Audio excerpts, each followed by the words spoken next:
Coming up in Season 1 of Scene of the Crime, Delphi. Why Libby? Why Abby? Why Delphi? Those girls loved each other. They were good friends. Neither one of them left each other's side. Both those girls are heroes. Before the words came out, I knew this was not good. As soon as I saw that, I knew something really bad happened. The detectives were like, this is not going to take that long. It's a small town. Somebody's going to say something, and this is all going to be over soon. The first couple of weeks, that's what it felt like, is that any day now. And then all of a sudden, a couple of weeks turned into a couple of months. My biggest fear is that whoever did this would do it again. I don't want that to happen to another family, because I'm telling you, it's hell. There was no logical reason anybody would have known those girls would be there that day. Child abduction murders in and of themselves are incredibly rare, but the abduction of two children at one time is even rarer. I've only seen a couple in my entire career. There is a lot of crime scene evidence. Some of it is somewhat odd.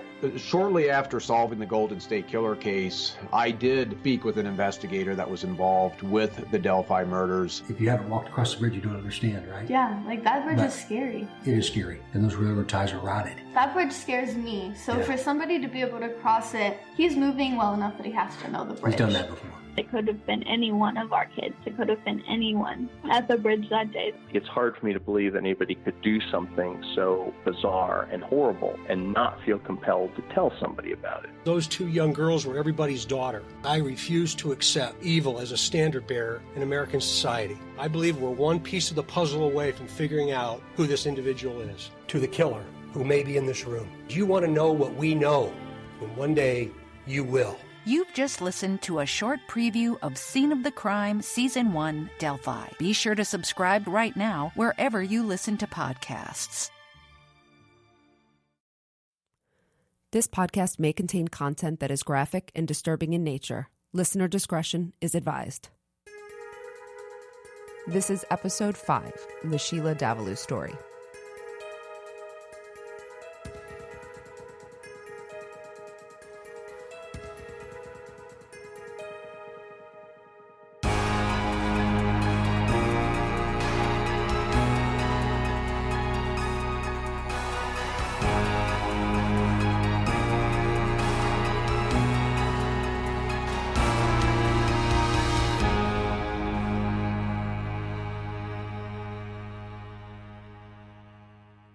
Hi, everyone, and welcome to this week's episode of Women and Crime. Today's case is one I recently encountered, and it is the story of a woman who is either a savage murderer or, as she says, a woman guilty of a vicious crime, just not murder. Hi, Amy. Hi, Megan. So glad to see you. And of course, I'm excited about my case, as we both do get this, yes.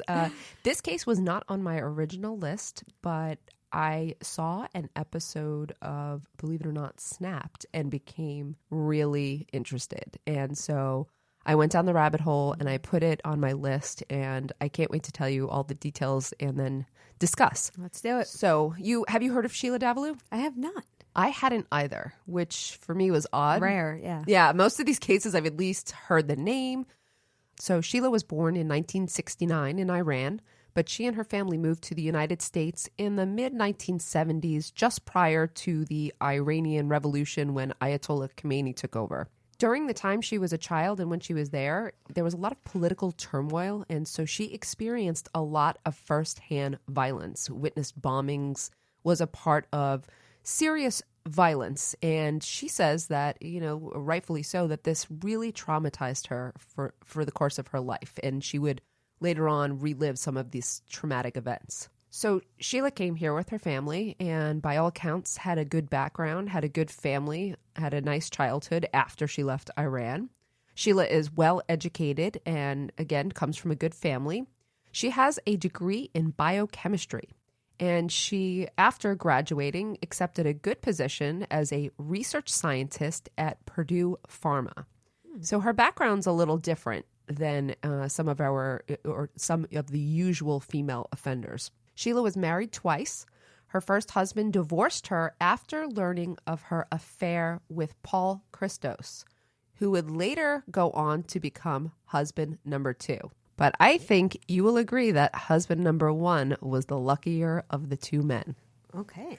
At the time, he probably didn't think so because he was cheated on. But when I tell you the story, you might feel differently. So this well-educated woman, she's married twice. All right, let's fast forward a little bit to her relationship with her second husband, Paul Christos. On March 23rd, 2003, Sheila and her husband, Paul, were spending a casual day at their home in Pleasantville, New York. I'm sorry, how long were they married at this point? They were married 3 years. Okay. The relationship is staggering a bit, and but Sheila suggests, that they kind of play a sexual game that day to spice things up a little bit. Ooh, do tell. So she gets out the blindfold and handcuffs and suggests they kind of do a thing like, I'm going to touch you with different objects. So maybe this will be like a feather, or, you've maybe heard of this game a little bit. And so Paul was like, okay, because who doesn't want to play that kind of game?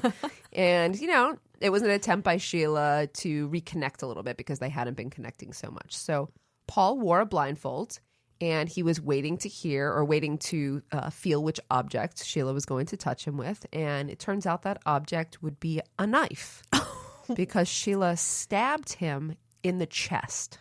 What? Yes. While he was blindfolded, she stabbed him in the chest and he cried out in pain, obviously. Understandably. And she apologized quickly and started this frenzied moment where Paul is going, oh my God, call 911, call 911. You stabbed me. And she's going, okay, I'm going to call 911. It was almost like she didn't know what she had done. And that was kind of how she would explain it later on. But so they wind up in the house for a while. And Sheila says she called 911, but that 911 said we're busy with other things. I'm sorry. I don't believe that one. I know. I'm trying to hold a straight face because it's important, but so it's kind of unbelievable. So she says, I called 911, but they said, I'm sorry, we're busy. We'll get to you kind of later. And so he's like, oh my God, well, you have to take me to the hospital then, clearly. So Sheila does. She puts him in the car and they drive to Westchester Medical Center, which is in New York.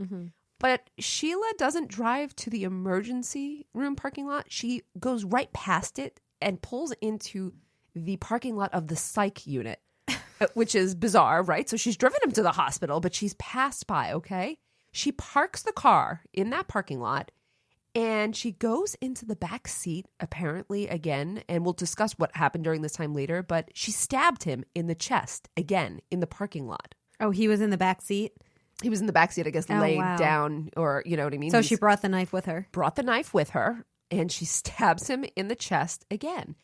And Paul fights back, and obviously he grabbed the knife, and he threw it, and some people actually saw the incident. And they rushed over to help Paul. And Sheila got in the car and sped away. With Paul left on the sidewalk? Yes, but Paul was next to the hospital. So they got Paul to the hospital. But Sheila doesn't know at this point. She's taken off and she doesn't know what Paul's condition is, right? Because she stabbed him twice in the chest. Yeah. And one of the injuries was very close. It was either super close to the heart or nicked the heart. We're talking about possibly fatal wounds here. So Paul's taken to the ER, but Sheila is quickly arrested.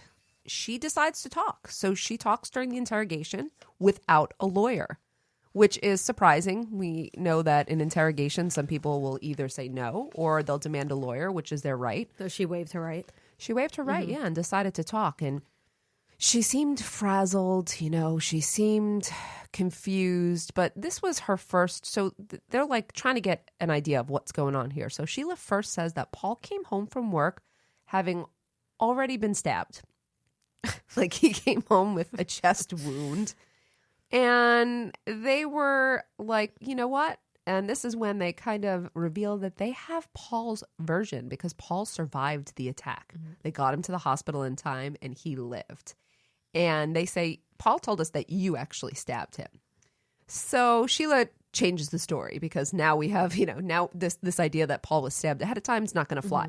So Sheila goes into another story. And the story is pretty much that she accidentally stabbed him during this game. And she's like she explains it almost like at first, like Paul just moved into the knife, right? And why she's holding a knife during this game is beyond me. Okay. But then it was a ridiculous story, and she admitted that that was pretty much a lie. So the interrogation painted Sheila into a corner of lies. And I think she said ultimately that she stabbed him. She doesn't know why. She had almost like a post-traumatic stress incident. And she just had basically an episode of violence that she could not really But explain. it happened twice. Yes, but she will explain that. So the way she explained the second time, because that's what they said, well, okay, you stabbed him once. Maybe you had some momentary lapse and you just freaked out, or, maybe you see this guy tied up and all of a sudden your game, traumatized you. But why did you stab him the second time in the parking lot? And what she says is that they got into an altercation in the parking lot. He was yelling at her, and she basically says that he took the knife and she thought he was going to stab her. Like, she basically thought she was in danger. So she's claiming self-defense for the second stab. Pretty much.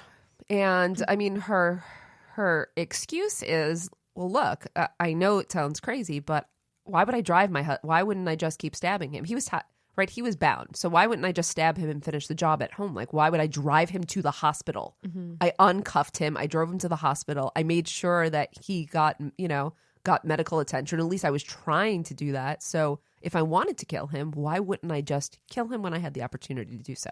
Because you're crazy. We need like a little woohoo, cuckoo, right? Like a little, something like that. Okay. So detectives are, they're really working to try to figure this out. Like, is Sheila, is she a brutal, premeditated murderer, or is she just, a little nutty? Did she snap? Okay. Appropriately on snapped, I would say. So they get Sheila's cell phone. And that's, usually a lot of these investigations start. What year was this in? I'm sorry. He probably said it. 2003. So cell phones were available. They were available. And probably people also didn't know what authorities could do with cell phones, which is good. Now we all know, right? Like they can trace your phone calls, they can look at your texts, you can't delete anything. But at that time, I don't think people knew. So they get a hold of Sheila's cell phone and saw a phone number to someone named Nelson. And they quickly discovered Nelson Sessler, a co-worker of Sheila's at Purdue Pharma. And they contacted him, and he had some shocking information. So what's the information?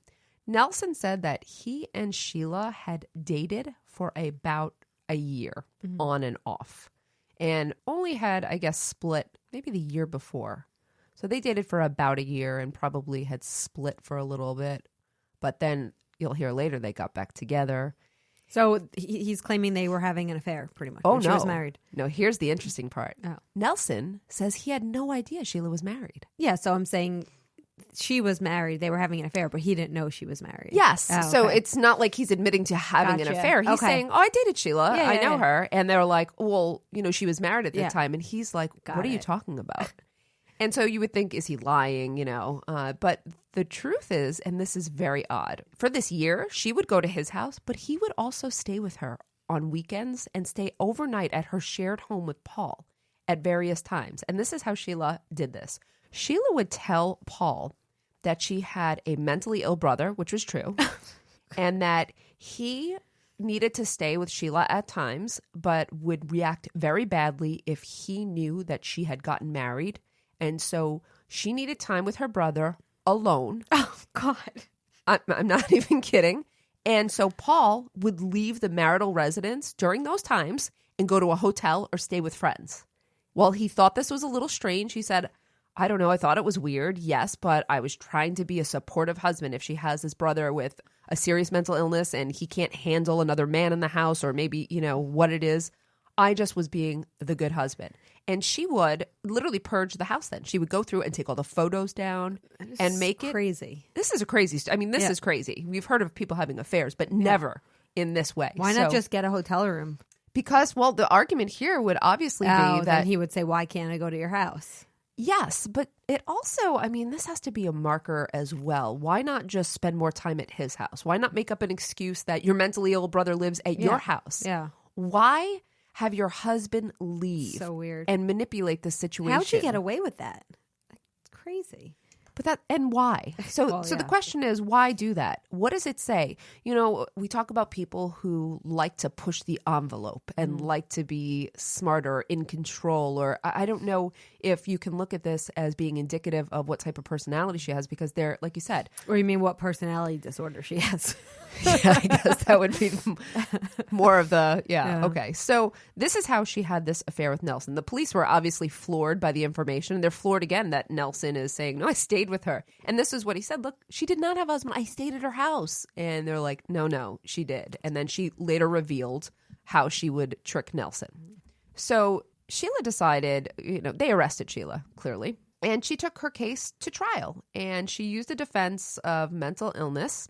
And she claimed that she had a dissociative episode in that moment, and it stemmed from PTSD from the years of growing up in a war zone in Iran in the 1970s. So she was claiming temporary insanity? I guess that would be it, yes. So that she's not saying, I'm insane. It was just like I had an episode. Definitely temporary, yes. And again, she's just saying, look, I've been subjected to such violence, and there are times when I've been triggered and snapped, and I snapped at this moment. So was she on trial for stabbing the 2 times? Because I would wonder if she's also using self-defense, or were they only charging her with that first stabbing, right? Because she stabbed him twice, but she's giving a different excuse for each. She is giving a different excuse, and both excuses would come into play at trial. Okay. So she initially explained one as a dissociative disorder, and the second one as, she explained that later on as an episode kind of what she thought like self-defense. But I'm not sure now that I think back if maybe at trial she didn't just say that she, snapped. It's easier for her just to lump them together. Yeah, so. I would have to look back to see if she used that as the same excuse. But she definitely later on and in her interview said that the second time was confused. We were fighting and I feel like he was going to try to hurt me. And in an interview I saw, she all of a sudden, so she did an interview also with Piers Morgan, he does a Killer Women show. She all of a sudden pulls out this explanation that, well, Paul had a history of also hitting me at times. And, there was some violence that we chose not to discuss. This was completely new information. Piers Morgan is like, we've never heard this before. He went back and then questioned the police officers. Everyone, this never came out at trial. This was never brought in during the investigation. This is a completely new assertion by Sheila Davaloo in one of her first interviews. AKA a lie. I mean, I'm going to go with this is a clear lie. Yeah, I think so. And people also described Paul as the sweetest teddy bear. This is the guy who leaves because he's trying to be considerate. I mean, I think this was also a lie. Now, here's what's surprising. Paul is called to the witness stand, of course, during Sheila's trial. He's the victim, but he defends Sheila. He comes to her aid, saying that he also agreed, like, his wife was not violent towards him. He believed that she had some type of episode, that she snapped, and that he did not blame her for what happened. I think it was a surprise because he's the victim, but he was extremely supportive. So he testified for the defense? He had to testify for the prosecution because he is the witness and he's the victim. But in doing so, he also came to her aid. So, I mean, he's a prosecution witness who was also favorable. Did they ask him about the situation in the parking lot of the hospital? Like, I wonder if his story was the same, that they got into a struggle, or whether or not they asked him, and they did ask him, and he just said that she stabbed me again. Yeah. Okay. He denied that there was that. He did not detail a struggle. Okay. No, he did not. Okay, so Paul takes the stand. Sheila, has a full trial. Did she take the stand? She did not take the stand. Okay.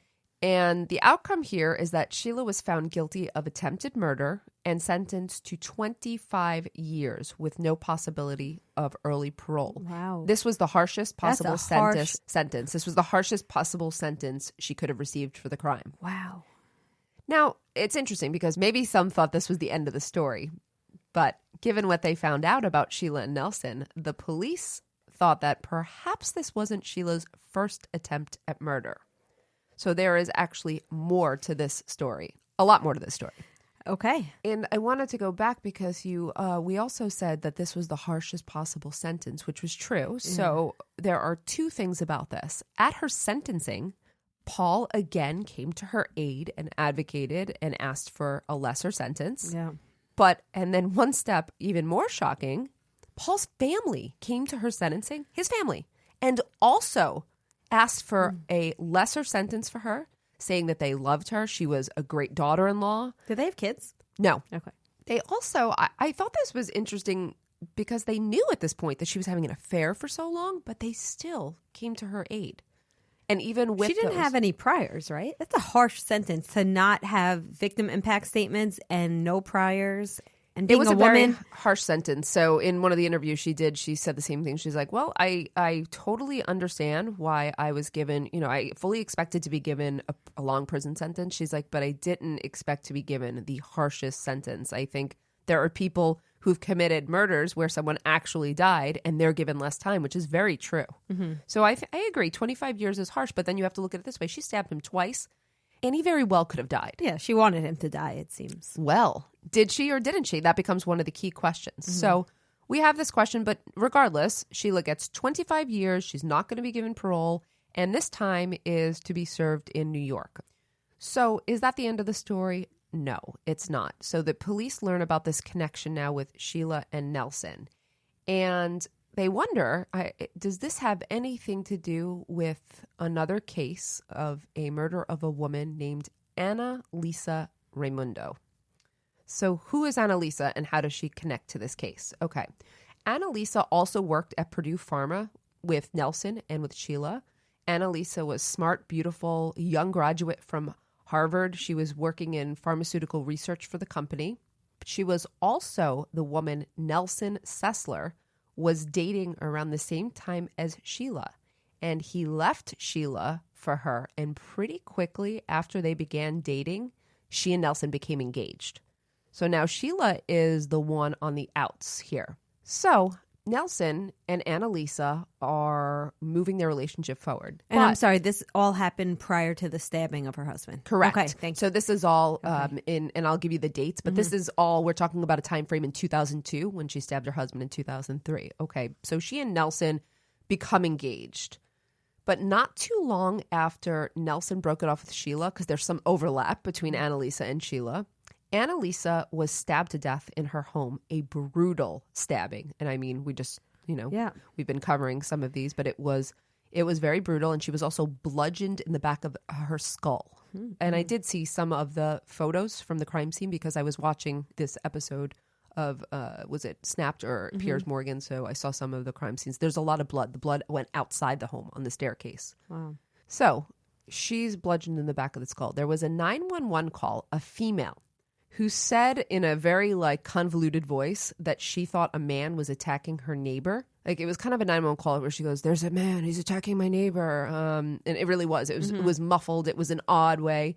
And she provided an address for the attack, but then she also gave several different addresses, changing the address 3 times or something like that. But it was enough information for police officers to find Annalisa's condo and obviously to find this brutal. And she was at home by herself. Yes, when she was... this and her murder took place. Sorry, I should have said before. The murder took place on November 8th, 2002. Who was the caller? Did they ever find out? This is going to become a very interesting part of the story. So it was the only thing they could determine at that time, because the caller didn't leave a name, was that it was absolutely a female. So that's it. Oh, so it was clearly Sheila. Well, Amy, you smart cookie, you. Was it or wasn't it? That is going to come into play. But that's probably the initial thought. So, well, that was nice of her. Well, was it nice of her? Because they say the reason she actually called and said it was a man attacking was to take any focus off anyone who thought they saw a woman. But we'll get into that. Amy's stealing my thunder because she's smart. Okay, so Nelson was initially the suspect, of course, because who's going to be the suspect of a vicious stabbing, a personal crime, as we've talked about, in the home? It's going to be the person closest. But what happened was that they were able to confirm pretty quickly that he was working during the time of Annalisa's murder. And so they turned to Sheila Davaloo. And it took some time to build their case, but they did wind up charging her with murder. But it wasn't for 5 or 6 years. So she would have gotten away with that if she never stabbed her husband. Yes. Interesting.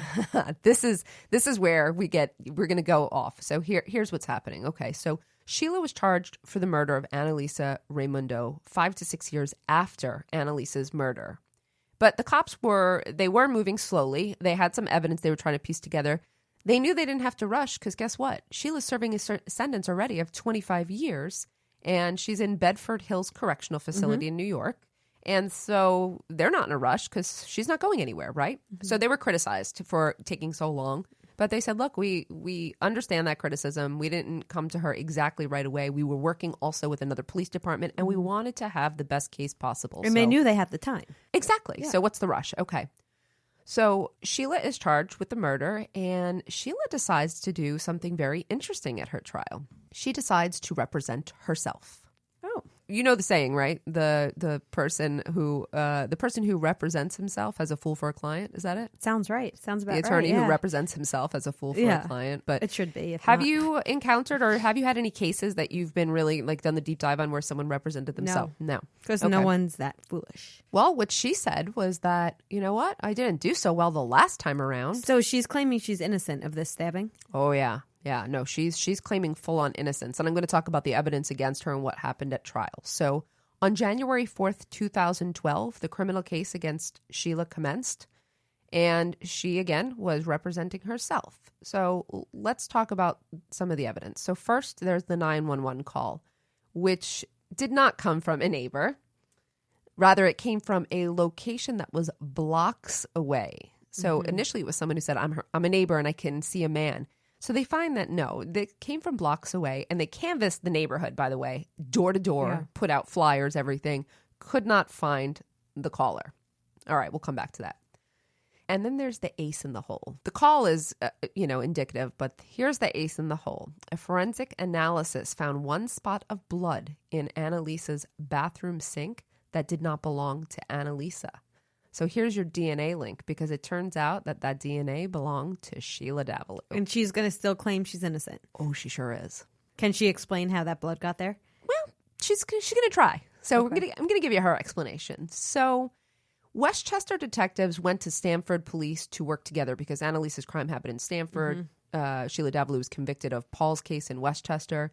And when the Westchester police heard the 911 call, they were like, that's Sheila Davaloo. We know. We've been working with her. You know what I mean? We know exactly who that is. Yeah, but that's not scientific. No, it's not. Also, on the day Annalisa was murdered, Sheila left around lunch and took a very long lunch break around the time of the murder. What are you thinking so far?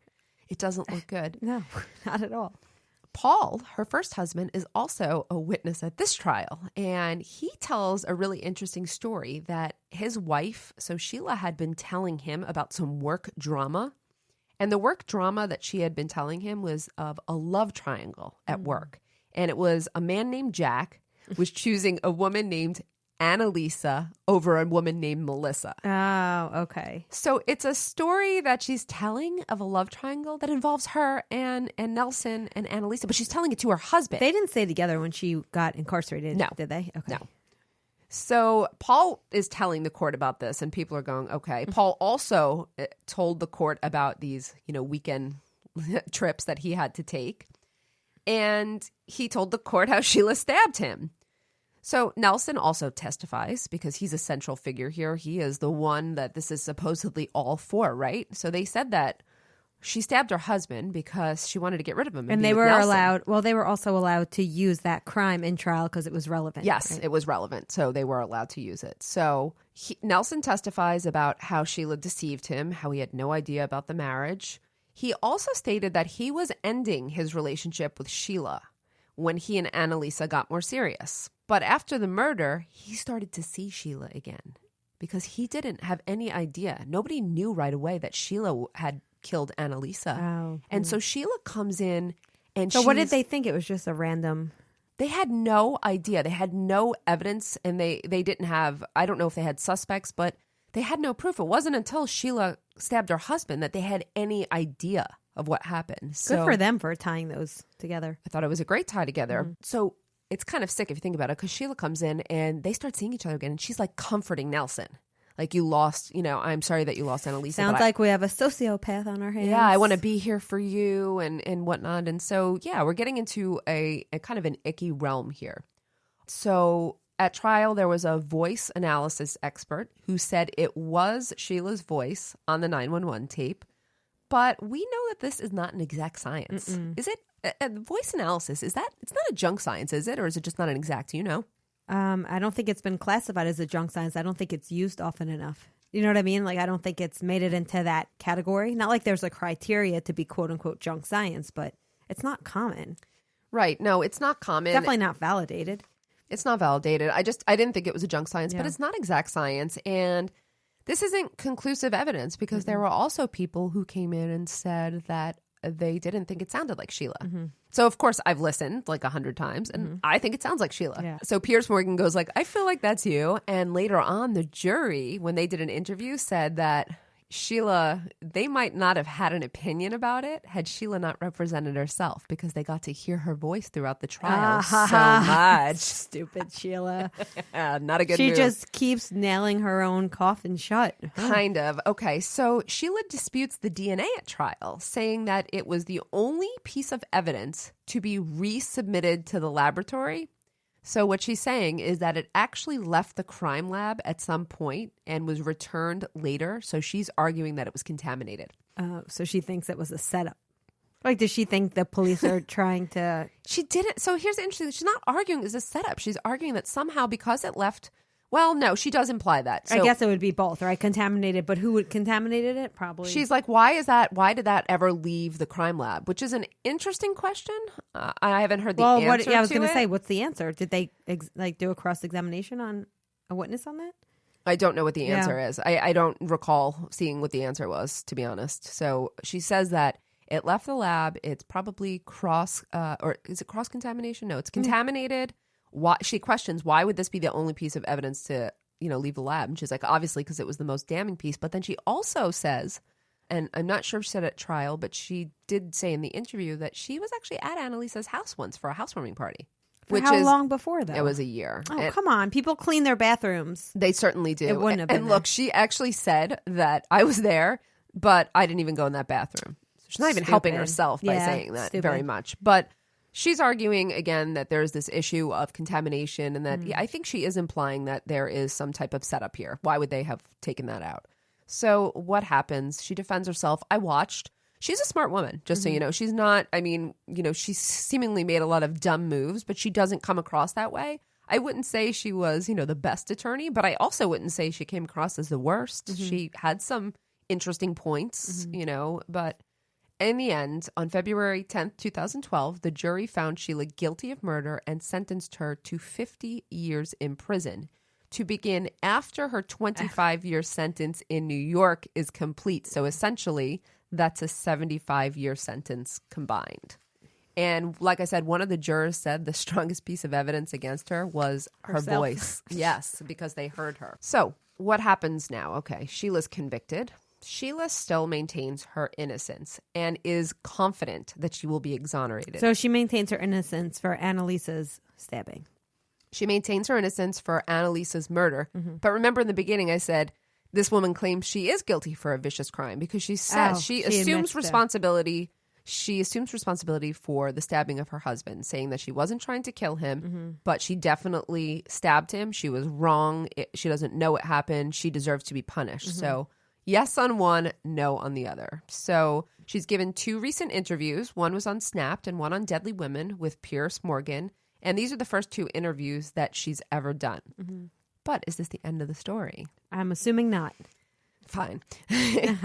So, in 2017, police visit Sheila again to ask about the murder of a woman named Nancy Smith, who was also a former co-worker of Sheila Davaloo's. At Purdue Pharma? Well, either way, it's just interesting that people around her keep dying. Okay. Yes, it is.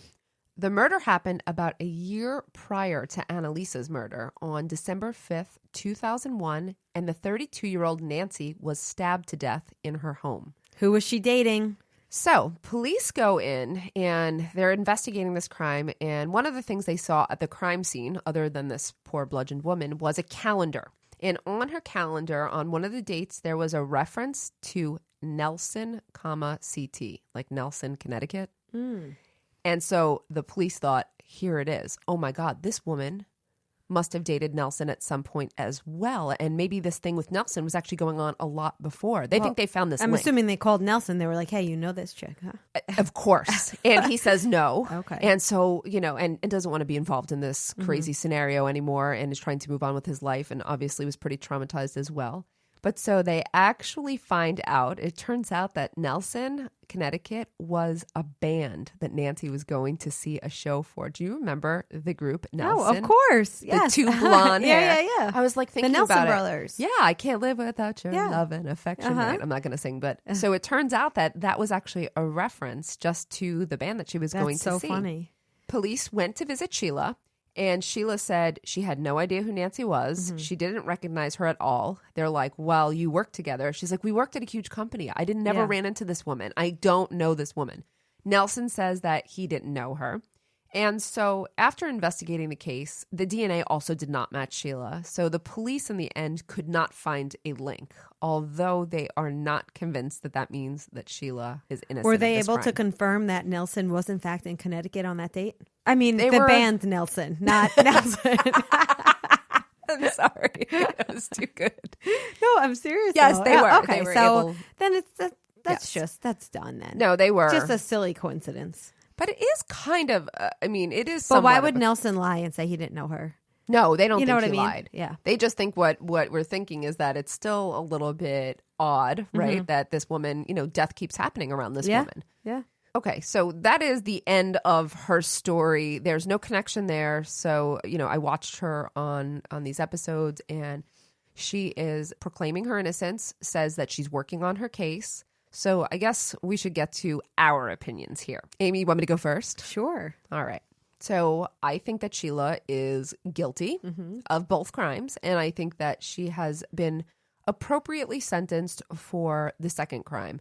As we just discussed, I think that 25 years was probably a little too harsh, given that they didn't know what else was going on. So just on the surface, she did receive the harshest sentence, and I have to wonder if part of the reason was what we've talked about with women who look bad because they're having an affair. So was the sentence harsh because it was just about the crime, or was it also because she's a bad woman, right? She's suffering the gender stereotype. Given what I know now, I'm sure it's a very appropriate sentence, but it seemed a little bit harsh on the face. How about you? I agree with you on both points. I think she is guilty. Okay, but you agree 25 years? Yeah, I because you think- seemed a little surprised by that too. Well, I think 25 to life is harsh for most people. I think we over incarcerate and over sentence people generally in our country, especially for not, even if it's attempted murder. I mean, maybe have 25 on the back end. Let her be eligible for parole sometimes. Before that, let's give this woman a chance. As it turns out, she's not someone who needs to be in society, clearly. But looking at just the facts of that case, I think that's a very harsh sentence. Here's the problem. I can't say that I don't find Sheila totally intriguing. Yeah. I am not sure why, that we get stuck on certain cases.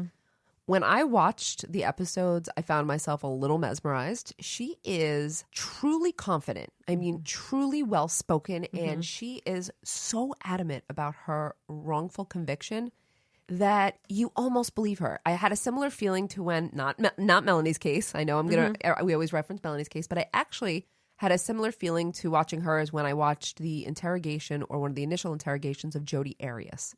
And Jodi Arias, if you didn't know she was lying, you wouldn't know she was lying. Yep. She was so good. She was so convincing. She was so... That just shows us how bad we can judge people's truthfulness. You can't. We're not good at that as humans. So what I would really love to do, I couldn't help it, the ding, ding, ding. Get Sheila on the show? I would... Wait, you're laughing. So actually what I was going to say is okay. I would love to have a conversation with Sheila Davaloo in which I could challenge her on some of these issues. Call her. Right? So Sheila is in Bedford Hills. She's a local case.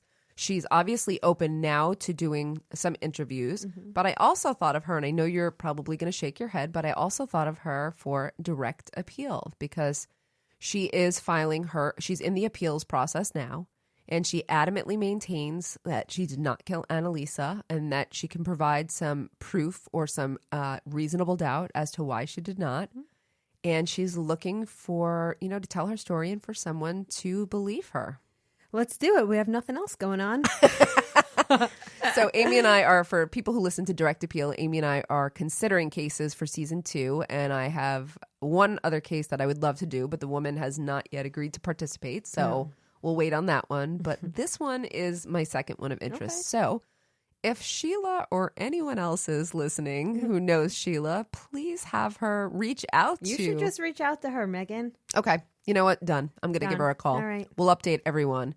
And that's everything that we have for today. So Thank you so much for listening. Thank you, Amy. Thank you, Megan. We'll see you all next time on Women in Crime. Women in Crime is written and hosted by Megan Sachs and Amy Schlossberg. Our producer and editor is James Varga. Our music is composed by Desert Media. If you enjoy the show, you can get access to ad-free episodes, exclusive AMAs, and other bonus content for a small monthly contribution through Patreon. To find out more, visit patreon.com/womenincrime.